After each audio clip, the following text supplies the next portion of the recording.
Come on, buddy, wake up. That's my man. You lose this again, I'm keeping it.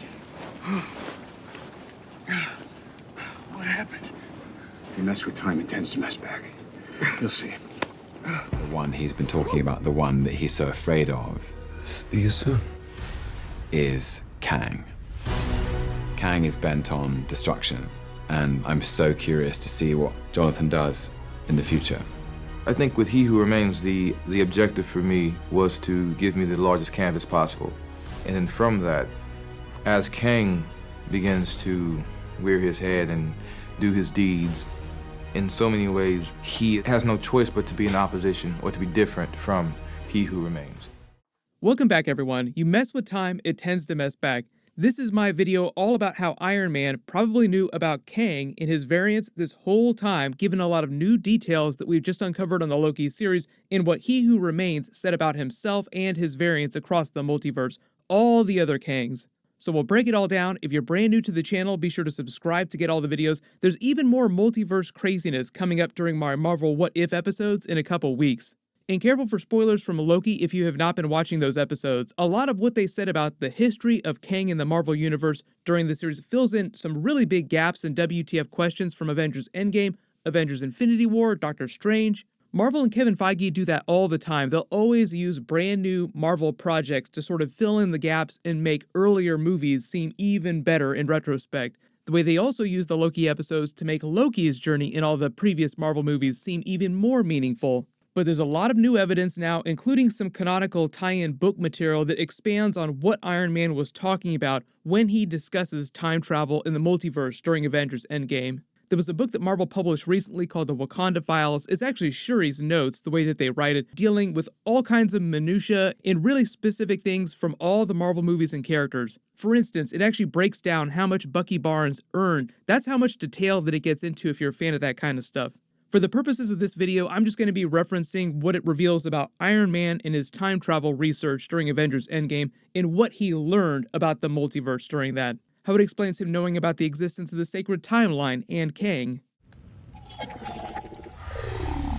So during Avengers Endgame, Iron Man is the one who discovers a safe way to travel through time using the quantum realm, Pym particles, quantum energy, building on Hank Pym's research given to him by Scott Lang. Previously in the movie, Ant-Man, the Hulk, Black Widow, Captain America had attempted time travel without Iron Man's help to hilarious consequences. So there were people time traveling before Iron Man, and even during the Loki series, we can see the TVA arresting a woman from what looks like the 1940s or 1950s. And sorry for anyone that thought that this was a Peggy Carter variant. The director of Loki did an interview recently where she debunked that theory. She said that she loved all the theories that people were coming up with during the series, but this woman was not meant to be Peggy Carter. She was just a random woman from the past that was there to show you that there were people creating Nexus events and traveling through time long before the Avengers did during Endgame. Like this is meant to be happening all across the timeline, past, present, and future.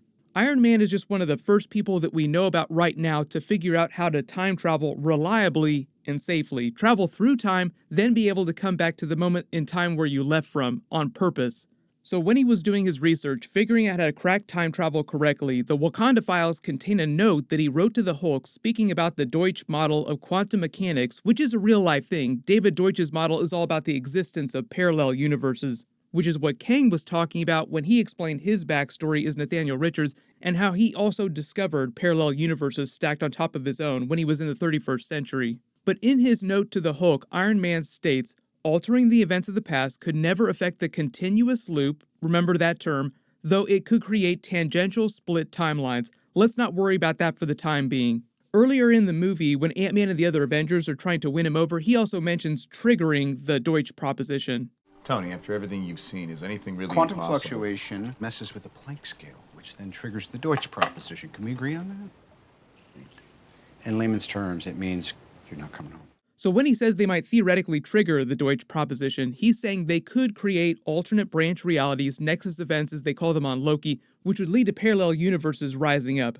But also in his note to the Hulk, when Iron Man talks about the continuous loop, he's referencing the concept of the sacred timeline, even though he doesn't call it that. He Who Remains just called it the sacred timeline is part of this whole thing with the official TVA dogma. That's what he was joking about with Loki and Sylvie when he was making those amen prayers while explaining the creation of the TVA to manage his isolated timeline. He also shows a depiction of that as a loop around itself.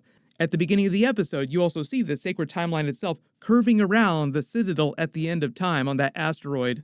That whole concept of the continuous loop is also part of what he's talking about when he speaks to Sylvie about resurrection. The timeline will start again, he'll be born Nathaniel Richards again in the 31st century, and everything will play out in a relatively similar way, and that's why he says they will also eventually wind up right back in this room. You plunge your blade in my chest, and an infinite amount of me start another multiversal war, and I just end up right back here anyways.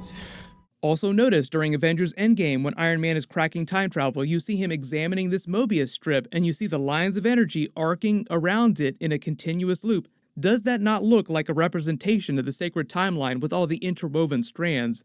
If it weren't clear, when you're looking at the actual sacred timeline, those interwoven strands are meant to represent the multiverse as it existed before Loki and Sylvie messed things up, unleashing all of Kang's variants in the much larger, true version of the multiverse. The sacred timeline is kind of like a rope of time, a large rope made from many smaller pieces of rope interwoven together. It's just that He Who Remains only allowed alternate universes to exist that didn't lead to bad versions of Kang rising up. So before the Loki finale, there was a multiverse, it was just a much smaller version of the multiverse. And given Iron Man's comments to the Hulk on the dangers of alternate universes, time messing back with them, he essentially predicted what became Kang's multiverse war, even though he might not have known Kang's name. He predicted that creating a lot of these branched timelines could lead to a situation where they wind up fighting people across different universes.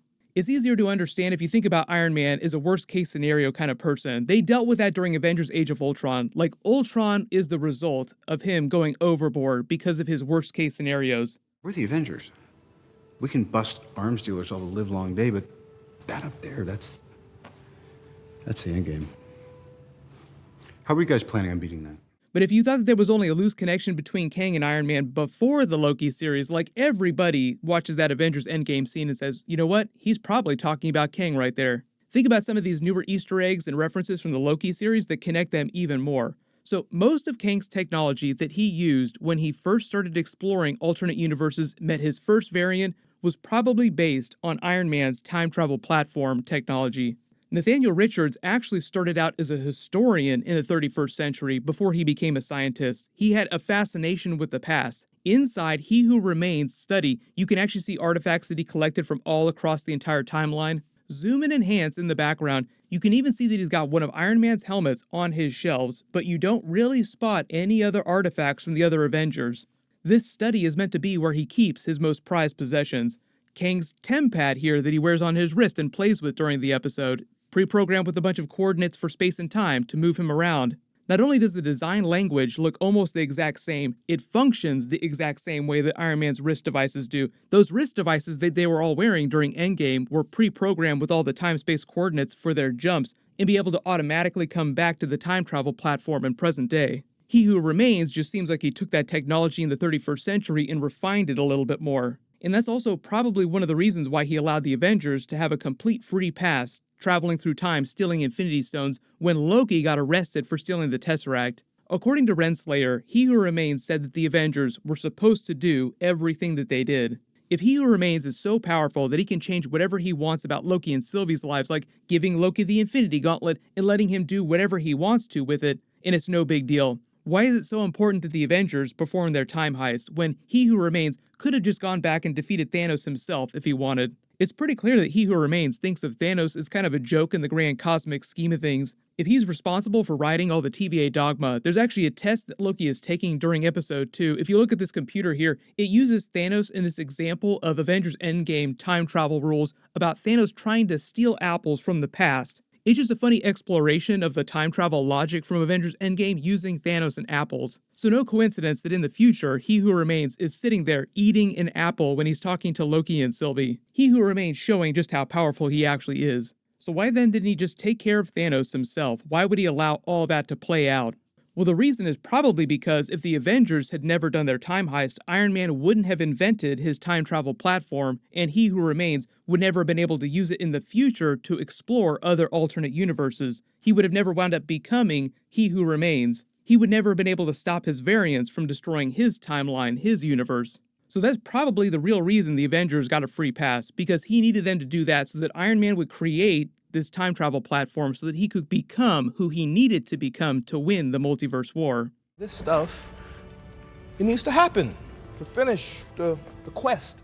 But with the way He Who Remains talks about having paved the road for all these characters, so to speak, orchestrated the sacred timeline so that everyone is doing everything that he wants them to do and clipping the things that he doesn't want them to do, Iron Man seems like he learned about a lot of this during his time travel research, that he would have become aware of the threat of a person or variants in the future doing all these things. Now, he might not have known Kang's name or He Who Remains' name, he just probably knew that there was someone looming over all this the whole time, for all time, always, and across countless other alternate realities. And Kang being so obsessed with Iron Man enough to keep his armor in his private study with his most personal possessions makes it sound like he did have a special extra connection to him, more so than a lot of other historical figures. There's even a younger version of Kang in the comics that also sets himself up in the past as Iron Lad, inspired by Iron Man, trying to avoid his future fate as a villain, trying to be a better version of Kang, a better variant. But let me know in the comments, how much about Kang, his variants, the multiverse war, do you think that Iron Man predicted accurately? And do you think that Kang needed Iron Man to create his time travel platform so that he could crib from it in the future? This is only the beginning of the Marvel Multiverse. We have Marvel What If episodes starting in a couple weeks. I will be doing all those episodes. Make sure you have alerts enabled for my channel so you don't miss any of that. I've got a lot of fun stuff planned for that. In the meantime, everyone click here to learn where the Marvel Netflix Daredevil characters are coming back in the MCU, and click here for that Loki Season 2 teaser and more Kang deleted scenes. Thank you so much for watching, everyone stay safe, and I'll see you guys tonight.